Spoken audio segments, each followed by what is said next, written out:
সরছেন বিনীত গোয়েল। চিকিৎসকদের দাবি মেনেই বিনীতকে সরিয়ে নতুন সিপিকে দায়িত্ব। আজ সুপ্রিম শুনানির পরে বিকেলেই পুলিশের রদবদল, নতুন সিপির হাতে দায়িত্ব তুলে দেবেন বিনীত গোয়েল। চিকিৎসকদের দাবিতেই সিলমোহর, অপসারিত ডিসি নর্থ অভিষেক গুপ্তা।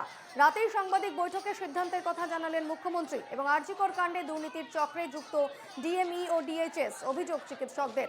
অভিযোগ মেনেই অপসারিত দুই স্বাস্থ্যকর্তা। আন্দোলনের জেরেই এই পদক্ষেপ, দাবি জুনিয়র চিকিৎসকদের।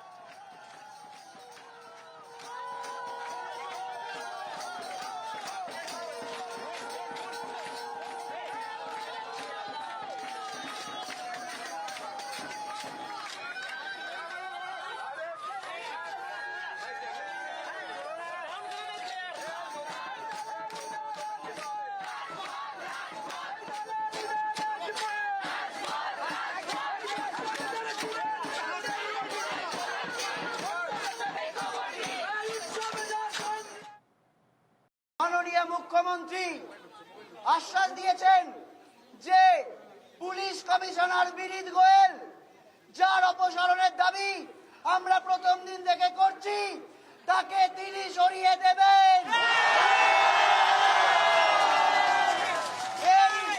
আজকে এই যে এটা উনি মেনেছেন, এটা কিন্তু এই আন্দোলনের একটা বড় জয়। স্বাস্থ্য ভবন সাফাই করো অভিযান যে আমরা করেছিলাম, তাতে ডিএমই এবং ডিএইচএস তাদেরও সরিয়ে দেওয়া হবে।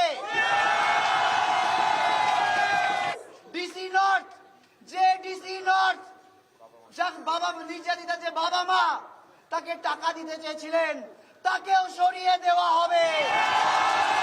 আমাদের যে এই আন্দোলন, তার পাশে সাধারণ জনগণের যে আন্দোলন, সেই আন্দোলনের চাপে কিন্তু এক প্রকার নতি স্বীকার করলো রাজ্য প্রশাসন।